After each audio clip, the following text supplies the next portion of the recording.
ಪ್ರೀತಿಯ ಕರ್ನಾಟಕ ಸರ್ಕಾರಕ್ಕೆ ಮತ್ತು ಭಾರತ ಸರ್ಕಾರಕ್ಕೆ ಟಿ.ಎನ್. ಕುಮಾರಸ್ವಾಮಿಯ ಅನಂತ ಪ್ರಣಾಮಗಳು.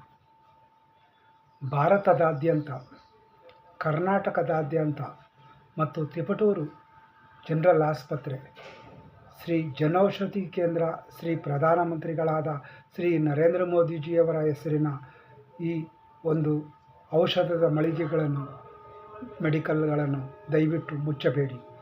ಎಲ್ಲರಿಗೂ ಅನುಕೂಲವಾಗುತ್ತದೆ. ಜನರಲ್ ಆಸ್ಪತ್ರೆ ಕೂಡ ಚೆನ್ನಾಗಿ ನೋಡಿಕೊಳ್ಳುತ್ತಿದ್ದಾರೆ. ತಿಪಟೂರಿನಲ್ಲೂ ಕೂಡ ಎಲ್ಲರೂ ಜನರಲ್ ಆಸ್ಪತ್ರೆಯಲ್ಲಿ ಎಲ್ಲ ಡಾಕ್ಟರ್ಗಳು, ಮೆಡಿಸನ್ ಮಾತ್ರೆ ಕೊಡೋರೆಲ್ಲರೂ ನೋಡಿಕೊಳ್ತಿದ್ದಾರೆ. ಆದರೆ ಕೆಲವು ಸತಿ ಮೆಡಿಸಿನ್ ಮಾತ್ರೆ ಅಲ್ಲಿ ಇಲ್ಲದ್ದನ್ನು ಇಲ್ಲಿ ಬಂದು ಪಡೆದುಕೊಳ್ಳುವ ಒಂದು ಅವಕಾಶ ಮೋದಿಯವರ ಜನೌಷಧಿ ಕೇಂದ್ರದಲ್ಲಿ ದೊರಕುತ್ತದೆ. ಅಲ್ಲೂ ಕೂಡ ಕೆಲವು ಸರ್ತಿ ಕೆಲವು ಐಟಮ್ಗಳು ಇರುವುದಿಲ್ಲ. ಎರಡೂ ಕೂಡ ಬೇಕಾಗಿರುವಂಥದ್ದೇ ವಿನಃ ಅದನ್ನು ಮುಚ್ಚಬೇಡಿ. ದಯವಿಟ್ಟು ಕರ್ನಾಟಕ ಸರ್ಕಾರದ ಮುಖ್ಯಮಂತ್ರಿಗಳಾದ ಶ್ರೀ ಸಿದ್ದರಾಮಯ್ಯನವರಿಗೆ ಮತ್ತು ಶ್ರೀ ಆರೋಗ್ಯ ಸಚಿವರಾದ ಶ್ರೀ ಮಾಜಿ ಮುಖ್ಯಮಂತ್ರಿಗಳಾದ ಶ್ರೀ ಆರ್. ಗುಂಡೂರಾವ್ರವರ ಪುತ್ರರಾದ ಶ್ರೀ ನಮ್ಮ ದಿನೇಶ್ ಕುಮಾರ್ರವರಿಗೂ ವಂದನೆಗಳನ್ನು ತಿಳಿಸುತ್ತಾ, ದಯವಿಟ್ಟು ಮುಚ್ಚಬೇಡಿ.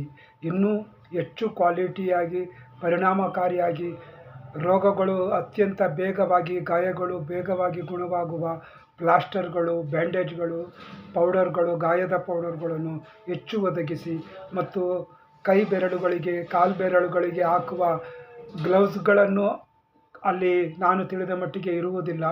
ಅದನ್ನು ಸರಬರಾಜು ಮಾಡಿದರೆ ರೋಗಿಗಳು ಗಾಯಕ್ಕೆ ತಾವೇ ಚಿಕಿತ್ಸೆ ಮಾಡಿಕೊಳ್ಳುವ ಒಂದು ವಾತಾವರಣ ಕಲ್ಪಿಸಿಕೊಡಿ. ಮನೆಯಲ್ಲೇ ಕೆಲವು ಸತಿ ಜನರಲ್ ಆಸ್ಪತ್ರೆಗೆ ಬರಲಾಗದವರು ಗಂಟೆಗಟ್ಟಲೆ ಆಸ್ಪತ್ರೆಯಲ್ಲಿ ಅರ್ಧ ದಿನ ಕಾಯುವ ಬದಲು ತಮ್ಮ ತಮ್ಮ ಅಂಗಡಿ ಮನೆಗಳಲ್ಲೇ ಬ್ಯಾಂಡೇಜ್ ಮಾಡಿಕೊಳ್ಳುವ ವಿಧಾನವನ್ನು 1, 2, 3, 4 ಸತಿ ಹೋದವರು ನೋಡಿಕೊಂಡಿರುತ್ತಾರೆ. ಇಲ್ಲ ಅಂದರೆ ತರಬೇತಿ ಶಿಬಿರ, ಅದಕ್ಕೊಮ್ಮೆ ಬ್ಯಾಂಡೇಜ್ ಹೇಗೆ ಕಾಲಿಗೆ, ಕೈಗೆ, ಬೆರಳಿಗೆ ಮಾಡಿಕೊಳ್ಳುವುದು ಸಿಬ್ಬಂದಿಗಳು, ನರ್ಸ್ಗಳು, ಡಾಕ್ಟರ್ಗಳು ಅಲ್ಲಲ್ಲಿ ಎಲ್ಲ ವಾರ್ಡ್ಗಳಿಗೂ ಬಂದು ಕೊಟ್ಟರೆ ಜನರಲ್ ಆಸ್ಪತ್ರೆಯಲ್ಲಿ ಸದಾಕಾಲ ಹೌಸ್ಫುಲ್ ಆಗುವುದು ತಪ್ಪುತ್ತೆ.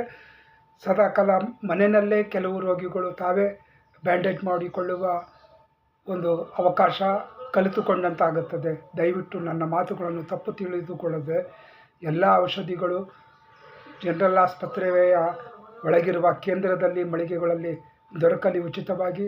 ಹಾಗೂ ಜನೌಷಧಿ ಮೋದಿ ಕೇಂದ್ರ ಕೂಡ ಅಲ್ಲೂ ಕೂಡ ದೊರಕಲಿ. ಎರಡೂ ಕೂಡ ಎರಡು ಕಣ್ಣಿನಂತೆ.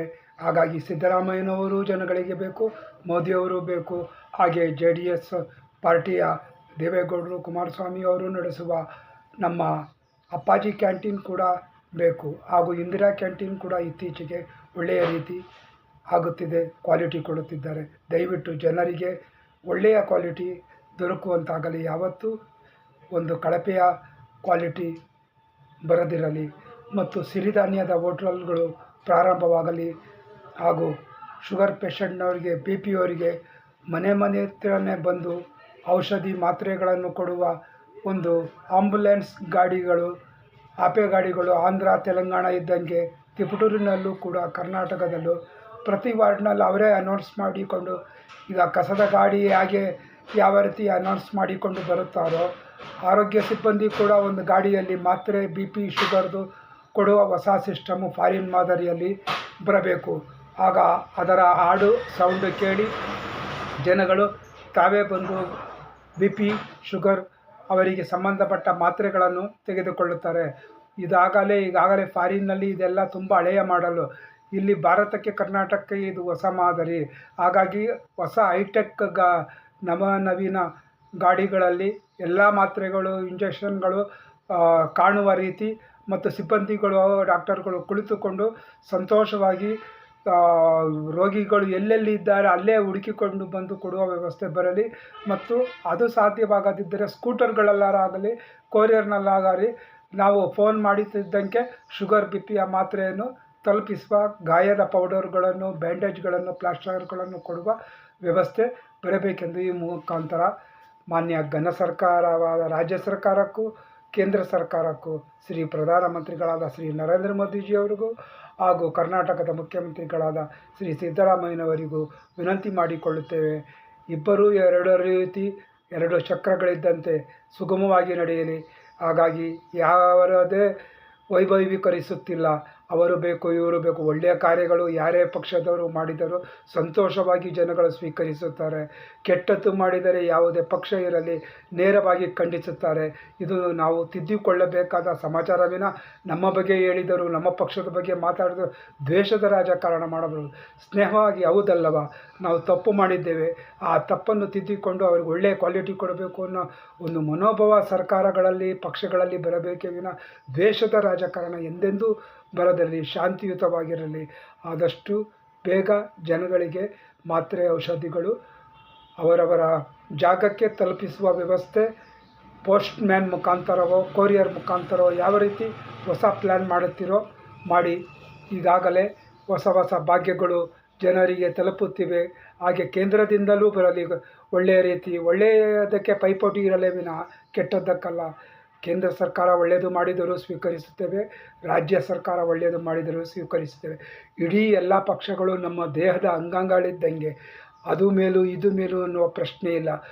ಒಂದು ಸಮಯ ಬಹುಮತ ಬಂದು ಅವರು ರಾಜ್ಯ ಬಾಳುತ್ತಾರೆ, ಒಂದು ಸಮಯ ಇವರು ಬಹುಮತ ಬಂದು ಇವರು ರಾಜ್ಯ ಬಾಳುತ್ತಾರೆ. ಚಕ್ರ ಇದ್ದಂಗೆ, ಒಂದು ಸರ್ತಿ ಅವರು ಬರುತ್ತಾರೆ, ಒಂದು ಸರ್ತಿ ಇವರು ಬರುತ್ತಾರೆ. ಇದು ಯಾರು ಪರ್ಮನೆಂಟಾಗಿ ಉಳಿದುಕೊಳ್ಳುವಂಥ ವ್ಯವಸ್ಥೆ ಅಲ್ಲ. ಹಾಗೆ ಪರ್ಮನೆಂಟಾಗಿ ಉಳಿದುಕೊಳ್ಳಬೇಕು ಅಂದರೆ ತನು ಮನದಿಂದ ಬಡವರಿಗೆ ಒಳ್ಳೆಯದು ಮಾಡುವ ರಾಜಕಾರಣಿ ಮುಖ್ಯಮಂತ್ರಿಗಳಾಗಬೇಕು. ನೋಡೋಣ, ಆಶಾವಾದಿ ಆಗೋಣ. ಈಗ ಕರ್ನಾಟಕದಲ್ಲಿ ಒಳ್ಳೆಯ ಮುಖ್ಯಮಂತ್ರಿಗಳು ದೊರೆಯಬಹುದಾ? ಒಳ್ಳೆಯ ಅಭಿವೃದ್ಧಿ ಭಾಗ್ಯಗಳ ಇನ್ನೂ ಸರಮಾಲೆಯೇ ಒಳ್ಳೆಯದು ಬಡವರಿಗಾಗಿ ತೆರೆದುಕೊಳ್ಳಲಿದೆಯಾ? ಕಾದು ನೋಡೋಣ. ಆದರೆ ಶ್ರೀಮಂತರಿಗೆ ಅನುಕೂಲ ಮಾಡಿಕೊಟ್ಟು ಬಡವರನ್ನು ತುಳಿಯುವ ವ್ಯವಸ್ಥೆ ಖಂಡಿತ ಬೇಡ. ಈಗಾಗಲೇ ಎಲ್ಲ ಬೆಲೆ ಏರಿಕೆಯಿಂದ, ಎಲ್ಲ ಆಹಾರದ ಬೆಲೆ ಏರಿಕೆಯಿಂದ ಹಾಲು, ಮೊಟ್ಟೆ, ಮಟನ್, ಚಿಕನ್, ಮಾನ್ಯ ಮುಖ್ಯಮಂತ್ರಿಗಳಾದ ಸಿದ್ದರಾಮಯ್ಯನವರೇ ಜನಸಾಮಾನ್ಯರು ಜೀವನ ಮಾಡೋಕ್ಕಾಗುತ್ತಿಲ್ಲ, ಅಷ್ಟು ಬೆಲೆ ಏರಿ ಹೋಗಿದೆ. ಇದನ್ನು ತಾವು ಭಾರತದ ಪ್ರಧಾನಮಂತ್ರಿಗಳಾದ ಶ್ರೀ ನರೇಂದ್ರ ಮೋದಿಜಿಯವರು ಹಾಗೂ ತಾವುಗಳು ಮನಸ್ಸು ಮಾಡಿ ಈ ಬೆಲೆ ಏರಿಕೆ ಎಂಬ ವನ್ನಶೂಲವನ್ನು ಕಡೆಗಣಿಸಿ ಅದನ್ನು ನಿರ್ನಾಮ ಮಾಡಿ ಪ್ರತಿಯೊಬ್ಬರೂ ಚೆನ್ನಾಗಾಗುವಂಥ ವಾತಾವರಣ ನಿರ್ಮಾಣ ಮಾಡಿ ಎಂದು ಈ ಮುಖಾಂತರ ಕೇಳಿಕೊಳ್ಳುತ್ತಾನೆ. ಯಾವುದಾದರೂ ನಾವು ಆಡಿರುವ ಮಾತುಗಳಲ್ಲಿ ತಪ್ಪುಗಳಿದ್ದರೆ, ವ್ಯಾಕರಣ ಪದಪುಂಜಗಳಲ್ಲಿ ತಪ್ಪುಗಳಿದ್ದರೆ ದಯವಿಟ್ಟು ಕ್ಷಮಿಸುವುದು. ನಮಗೆ ಕಾಂಗ್ರೆಸ್ ಕೂಡ ಬೇಕು, BJP ಕೂಡ ಬೇಕು, ದಳ ಕೂಡ ಬೇಕು. ಅವರು ಮಾಡುವ ಒಳ್ಳೆಯ ಕಾರ್ಯಗಳೇ ವಿನ ಕೆಟ್ಟ ಕಾರ್ಯಗಳಿಗೆ ಬೆಂಬಲವಿಲ್ಲ. ಹಾಗಾಗಿ ಯಾರನ್ನು ಒಂದು ಪಕ್ಷ ಅವರನ್ನು ಒಪ್ಪುತ್ತೇವೆ, ಒಂದು ಪಕ್ಷ ಇವರನ್ನು ಒಪ್ಪುತ್ತೇವೆ ಅನ್ನೋ ಪ್ರಶ್ನೆ ಇಲ್ಲ. ದಯವಿಟ್ಟು ನಮಗೆ ಎಲ್ಲರೂ ಬೇಕು, ಎಲ್ಲರೂ ನಮಗೆ ಮುಖ್ಯನೇ. ಕೆಟ್ಟದ್ದು ಮಾಡಿದಾಗ ಪ್ರತಿಯೊಂದು ಪಾರ್ಟಿಯನ್ನು ತಿರಸ್ಕರಿಸುತ್ತೇವೆ. ಹಾಗಾಗಿ ದಯವಿಟ್ಟು ಔಷಧಗಳು ಮನೆ ಬಾಗಿಲಿಗೆ ಪೋಸ್ಟ್ಮ್ಯಾನ್ ಮುಖಾಂತರನೋ ಕೊರಿಯರ್ ಮುಖಾಂತರನೋ ಇಲ್ಲ ಆಶಾ ಕಾರ್ಯಕರ್ತೆಯರ ಮುಖಾಂತರನೋ ಯಾವ ರೀತಿ ಕೊಡುತ್ತೀರೋ ಜನಗಳು ಕಾಯುತ್ತಿದ್ದಾರೆ. ಶುಗರ್, BP ಇವೆಲ್ಲ ಉತ್ತಮವಾದ ಒಳ್ಳೆಯ ಮಾತ್ರೆಗಳು ಇತ್ತೀಚಿನ ಸಂಶೋಧನೆಯಲ್ಲಿ ಭಾಳ ಅವಿಶ್ರಾಂತವಾಗಿ ಪ್ರಯೋಗಾತ್ಮಕವಾಗಿ ಕಂಡು ಹಿಡಿದು ಬೇಗ ಗುಣವಾಗುವಂಥ ಆರೋಗ್ಯಶಾಲಿಗಳಾಗುವಂಥ ವಾತಾವರಣ ಭಾರತದಲ್ಲಿ ಕರ್ನಾಟಕದಲ್ಲಿ ಮಾಡುತ್ತಿದ್ದೀರಾ. ತುಂಬ ಸಂತೋಷ ರಾಜ್ಯ ಸರ್ಕಾರಕ್ಕೂ ಮತ್ತು ಕೇಂದ್ರ ಸರ್ಕಾರಕ್ಕೂ. ದಯವಿಟ್ಟು ಇನ್ನು ಮುಂದೆ ಇನ್ನೂ ಹೆಚ್ಚು ಪ್ರಗತಿಯಲ್ಲಿ ಬಡವರಿಗೆ ಒಳ್ಳೊಳ್ಳೆಯ ಕಾರ್ಯಯೋಜನೆಗಳು ತಲುಪಲಿ, ಎಲ್ಲ ಭಾಗ್ಯಗಳು ಒಳ್ಳೆಯದಾಗಲಿ ಹಾಗೂ ಜಾಸ್ತಿ ಬೆಲೆ ಏರಿಕೆ ಮಾಡದೆ ಬಡವರನ್ನು ಶೋಷಣೆ ಮಾಡದೆ ಕಾಪಾಡಿ ಎಂದು ಈ ಮುಖಾಂತರ ಕೇಳುತ್ತೇನೆ. TN ಕುಮಾರಸ್ವಾಮಿ, ಮಾಜಿ ಪಕ್ಷೇತರ ಅಭ್ಯರ್ಥಿ, ತಿಪಟೂರು. 861 86 351 96.